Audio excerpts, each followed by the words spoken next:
On today's show, I'm diving into how we master the swing.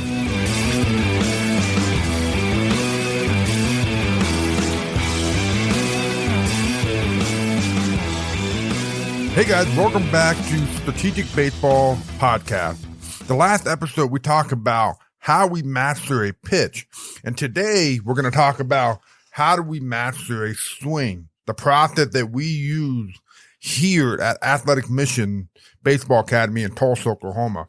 Geoff and Darrell here, and we help baseball players get to the next level with a strategic advantage so that they can play with supreme confidence against the best players at any level. In every episode, we promise to deliver on the strategic side of player development to help your players compete with players just as good, if not better than them. So as I mentioned earlier, today we're talking about the process on how we master the swing. So remember, Darrell's a pitching strategist. I am a hitting strategist, and this is Strategic Baseball Podcast. If you are interested in joining our circle, head over to strategic-baseball.com, which you can find in the show notes, and submit your email to always get a reminder each time we release a new episode, weekly tip from Darrell and I, and a PDF transcription and visual of the previous episode, and much more.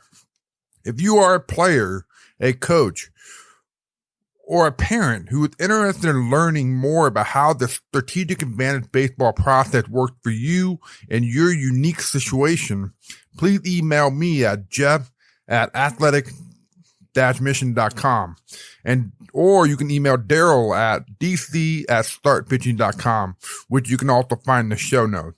And we would love to arrange a time to talk with you and see how we can help. All right, Darrell, man, I'm gonna keep going and talk about how we master the swing here at Athletic Mission Baseball Academy in Tulsa, Oklahoma. Nice. Yeah, so when it comes to talking about the swing, we want to acknowledge that there are a lot of different pieces that play in a real baseball game. And here we're all about game day results. And so we talk a lot about process and getting guys to focus on the process so that we can develop a consistent and in a pattern that is close to repeatable. So the first thing I try to get guys to understand is the specific task of hitting, because it tells them what they need to focus on. Most hitters don't really understand or know what the task of hitting is. And if you ask them, they always give you things like the desirable or the goal, like they want to hit doubles or their home run. And that's not a task. So for us, the task of hitting is seeing the ball, timing it up, get a good pitch, and then either make solid contact or take it. Now we've highlighted exactly what we want them to focus on.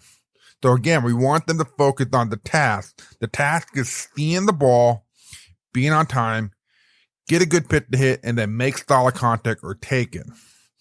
Now we just take that and we turn it into our process.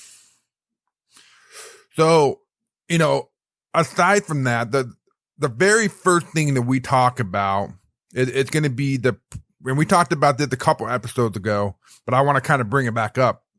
We talk about the pre-pitch routine or your approach, whatever you want to call it. And, we talked about how we need to incorporate the physical, the mental, and the intellectual into this process. So we got to get guys to kind of automate this so that they can do the proper thinking. And proper thinking in baseball needs to be strategy. It's crazy when you hear guys that they need to, you need to clear your mind, whatever that means. But clear your mind? No, you got to be thinking, and you got to be thinking properly. You got to be thinking strategy against the opponent who had the strategy against you. And then you need to be thinking about real-time adjustments that are happening as you're in that batter box. But anyway, so then we get into the task.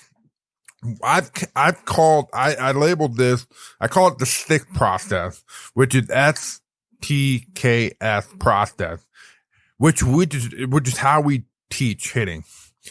And we go in that order. So the first S is see and spin. The T is timing. K is knowledge of the zone. And the last S is the swing. So this is going to be a little different than your typical hitting or swing lesson. Your ability to see the ball, timing, getting a good pitch to hit is going to affect your swing. So this is the same process that you go through in a real baseball game. You got to have your approach. You got to see the ball. You got to time it up. You got to get your pitch to hit, and you got to either swing or you got to take it. So it makes sense to me that we practice that way and learn that way, because you will see that whole process will actually clean the swing up itself. So anyway, back to that first act, which is see and spin. Seeing the baseball as early and as long as possible. That's got to be our goal. I talk about seeing the baseball probably more than anyone out there. That's how important it is. This process starts with seeing the ball out of the hand. Each pitch comes out of the hand differently. And in knowing that, we could actually pick up cues, clues, and tips for each pitch. I feel this is important because then it gives us something specific to look for. So for an example, the fastball out of the hand is going to look like a downward angle, and it's going to be explosive out of the hand. It's going to feel like it's coming up on you. So we tell our guys to be looking for that when they're looking for a fastball. And what should happen, if you get laser focused on what you are looking for, if you see anything other than what you're looking for, it's going to freeze you, and it's going to make laying off pitches easier. So it's a really simple concept. So I look for something specific and I will see it. Yes, simple, but not easy. Actually, it's really hard to do. There's a timing component to it. And then every pitcher is different. Different release point, different tempo, different height. It's really a tough thing to do. But if at least my attempt is to try to see it out of the hand, this is going to allow me to try to pick up that ball as early as possible so that I can see it as long as possible. And then now, once guys have this understanding, we talk to them about how the ball moves in space, because certain spin moves the ball differently. So, it's tough because every pitcher has a pitch that moves differently. A fastball is not a fastball. Some fastball rises, some sink, some cut. So it's important how a particular pitcher's fastball moves. But for us, it's important too that we try to make sure that every drill and every swing that we take at Athletic Mission, the task of seeing the ball is built in. After this, we talk about the T part of the sixth process, which is timing. We try to get our hitters to understand that we need to be on time twice. The first time we need to be on time is picking the baseball up. And then we need to be on time getting our foot down. So many hitters are late. So many hitters are caught in between, which creates a lot of issues for your swing. So we try to get hitters to feel like they are early. And when they feel like they are early, it is kind of their new on time. And man, you see swings clean up quite a bit. And now they're not having to take those panic swings. You see that swing again naturally start to kind of work through the baseball. Now, don't get me wrong. There are guys that definitely need to work on their swing and their swing path. But I always try to see what they can naturally do by going through this process. And really, if we think about here at Athletic Mission, we're kind of a next level facility in terms of the conversation that we're having. So the guys that come to typically move pretty good, but they're just not seeing the game day result. So we tend to kind of push that conversation forward and explain that there's much more to hitting than just the swing. So this leads us now to the K part of that sixth process, which is knowledge of the zone. Very few guys have great awareness of their strike zone or of their own zone, the zone that their hot zone, the zone where they naturally do the most damage based on their swing and what they're trying to do. So when we start working with guys on building their zone or bring more awareness to what their zone is, a couple things tend to happen. They're either really good at it, which most of them are not, but they're either good at it or they don't see what they think they're seeing, or they don't trust what they are seeing. So when guys are not seeing what they think they're seeing, typically we see how their setup might be affecting what they're seeing. Now, if they don't trust what they are seeing, their window of seeing that ball is really small, and now you're seeing panic swing. So again, just like everything else, every drill and every swing that we take at Athletic Mission, now depending on where guys are in the program, we're trying to gain awareness and knowledge of the zone. And then we try to build their zone at practice.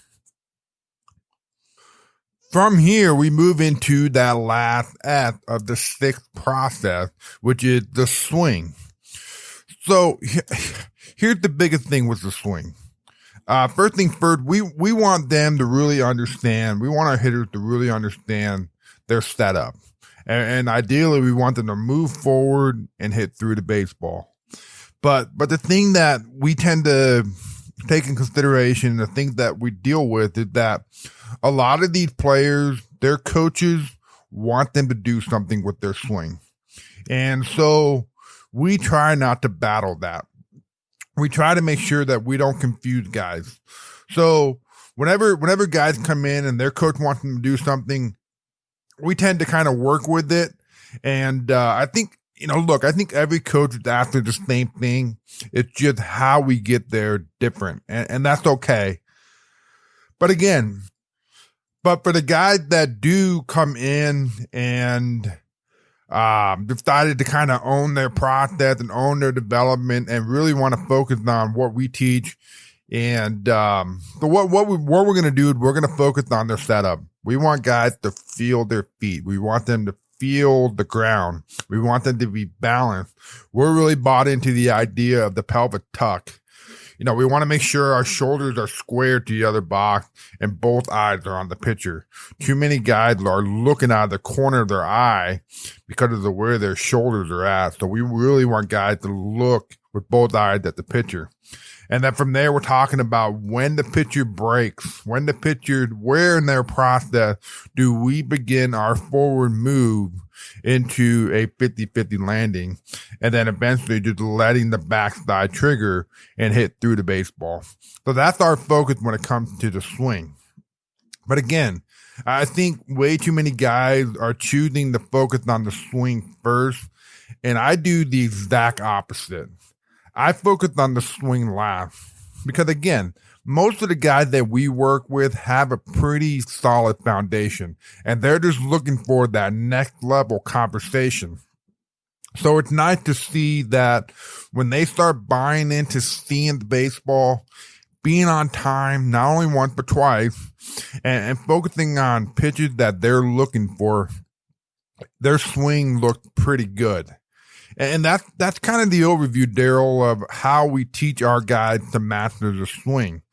Again, the process or the task, again, is making sure that we see the ball, we're on time, we swing at pitches that we want to swing at and take the ones we don't. All right, that's our approach. So in our practice, you're going to see us throw a lot of balls because we want our guys to learn to be disciplined. Discipline's hard. We want them to be disciplined and wait for their pitch. And then when they finally get it, execute a good swing and not try to do too much because they finally are excited to see their pitch. So, Darrell, at our practice, dude, we have what I call the command hitting. And this is built in. All the stuff that I just talked about today is built into my command hitting process. You know, guys are at different phases. We start with where they are at, but it's a lot of fun, you know, talking about the process. And I enjoy talking about these other things that go into what it takes to hit instead of talking mechanics all the time. You know, you see a lot of guys with bad swings that can hit and guys with good swings that can't hit. So there's a lot more to it than the swing. The perfect swing is not achievable, and it's not the holy grail. You know, hitting is hard physically, mentally, and strategically. Yep. So Darrell, man, that's all I got. And I think that, Geoff, man, the coolest thing I've learned since hanging around you down here that is kind of blown my mind is how about when we talk about the swing and you keep focusing on seeing the ball first, and how when these guys honestly started reading spin or was learning how you teach them to read spin and see the ball literally, how much better their swing got without making major adjustments to the swing, man. That seeing the ball and being on time, it will kind of, you know, not automatically clean up a bad swing, but it will take a kid that feels like he's got a rough swing. And that's been the coolest thing I've seen down here, man. That's the takeaway that I think these kids are really jamming on too, that, man, I got to work on it. And now seeing these guys really want to come in and do that kind of drill work is really setting them apart in the success that they're having, creating exit velocity and all the other measurables that coaches are wanting. But more importantly, these kids are getting better results on game day, man. Yeah, and that's why hitters come to us, and even pitchers. You know, when we have hitters and the pitchers come in, a lot of times they're looking for that next level conversation. You know, guys spend the last 10 years working on their pitching mechanics and their swing mechanics, but at the end of the day, the game day result isn't reflecting how hard they feel like they're working. So yeah, man, it's a lot of fun. Right. All right, brother. That's cool, man. So what's the big takeaway from today, man? What do you want them to take away? Yeah, so the takeaway for me and this conversation about how we master the swing is it's understanding that everything we do needs to give us a strategic advantage on game day. When we cross that line and play baseball under extreme pressure, you need to understand your task, your process, what it goes into keeping you present and focused. And again, the right type of thinking, which is your strategy against that pitcher, and making the adjustment pitch by pitch based on what you're seeing in real time. It can't be your swing. You know, what you show up with that day is what you have. And you just need to go out there and compete. And you do that by having a strategy and be extremely competitive and want to win.